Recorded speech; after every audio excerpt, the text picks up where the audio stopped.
un pacte personnel. Je m'étais dit, voilà, j'ai 17 ans, j'espère vivre au-delà de 60 ans, mais jusqu'à 60 ans, je veux faire ce que je veux de ma vie. Et après 60 ans, j'irai à la messe 2 fois par jour, histoire de me préparer pour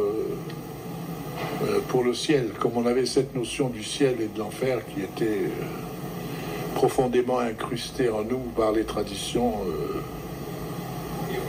Et là, le Seigneur m'a parlé et m'a dit, mais tu attends 60 ans, pourquoi? Tu sais que tu peux être sauvé gratuitement.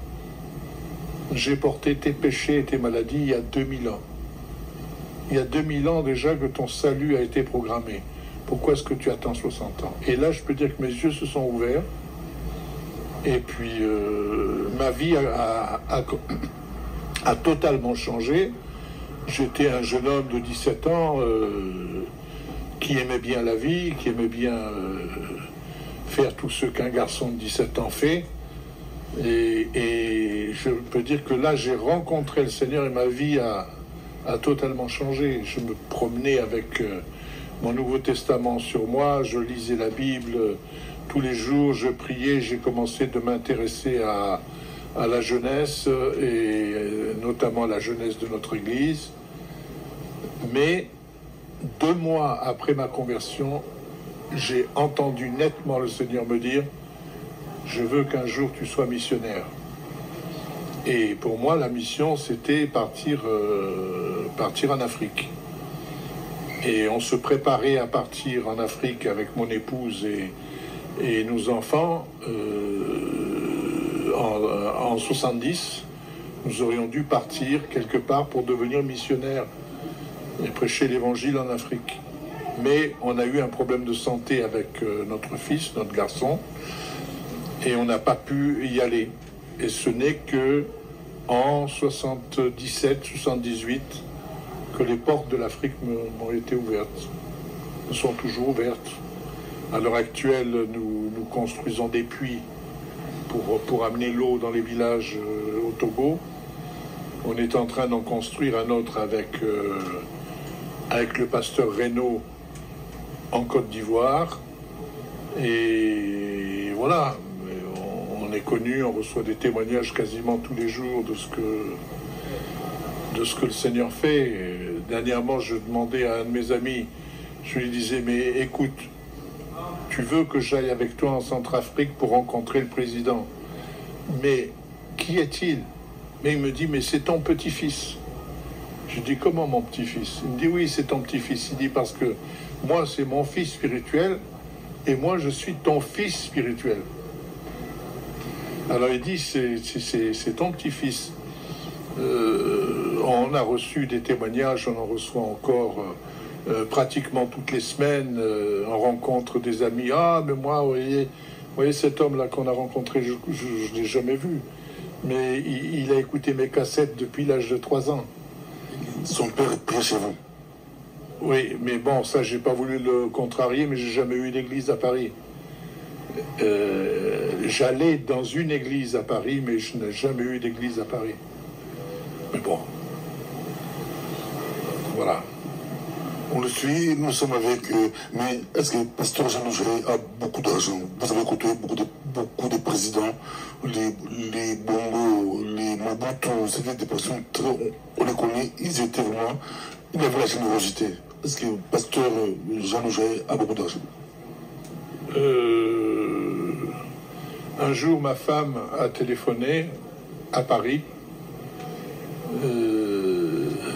au président, à la présidente, puis la présidente lui a passé le président. Pour quel pays? Pardon? Quel pays? Ah, on était en France. Et c'était le président de votre pays. Et elle lui a dit, écoutez, monsieur le président, alors il a dit, mais comment on se voit plus, tout ça? Il dit, mais écoutez, monsieur le président, on sait que quand vous êtes en voyage, vous êtes très, très occupé. Il dit, mais vous savez que pour vous, il n'y a pas d'occupation. Vous venez chez nous quand vous voulez, chez vous. Parce que vous n'êtes pas comme les autres. Vous n'êtes pas de ceux qui demandent. Alors, je vais vous raconter une autre histoire. Je fréquentais un Congolais qui était très, très riche. Il s'était enrichi par le moyen d'actes de sorcellerie ou de je ne sais quoi, et était très riche. Et il a acheté une concession de limousine en Angleterre. Il a confié ça à un membre de sa famille, et le membre de sa famille n'a pas su faire tourner cette concession de limousine. Je lui ai fait dire par un de mes amis, j'ai fait dire, écoute, si tu peux pas, si tu dois vendre tes voitures, offre-moi une Rolls-Royce. En plaisantant, parce que je ne voyais pas faire quoi que ce soit qu'une Rolls-Royce.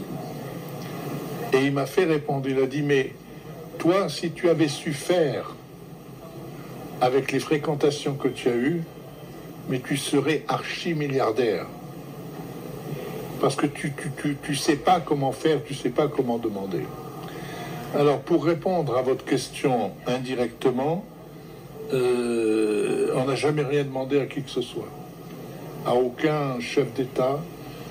On n'a jamais demandé, on n'a jamais monnayé nos services, on n'a jamais rien fait. Un président, même si vous ne demandez pas, le président africain, ça arrivé. Mais pas aussi... oui, pas aussi fréquemment que... Merci beaucoup, nous sommes presque à la fin, ça a été un plaisir pour nous, mais si on revenait sur Mobutu, c'était vraiment extraordinaire. Il se raconte que Mobutu, vivant à bonne santé, puissant, ne vous a pas donné l'occasion de lui prêcher l'évangile. Vous arrivez à la maison, ouais, on ne vous laissait pas le temps de lui prêcher la parole, mais c'était juste quand Mobutu est devenu malade qu'il s'est rappelé de vous. Disons qu'on avait l'occasion de lui parler de l'évangile, de lui prêcher l'évangile. On parlait très souvent de l'évangile, d'ailleurs, ensemble. Mais c'est évident que lorsqu'on est malade et qu'on cherche du secours, on est plus ouvert. L'évangile, le réveil spirituel pour l'Europe, c'est possible, l'Europe? Ça, il faut vous adresser à tous les prophètes qui prophétisent depuis 50 ans que l'évangile va venir, ceci, cela.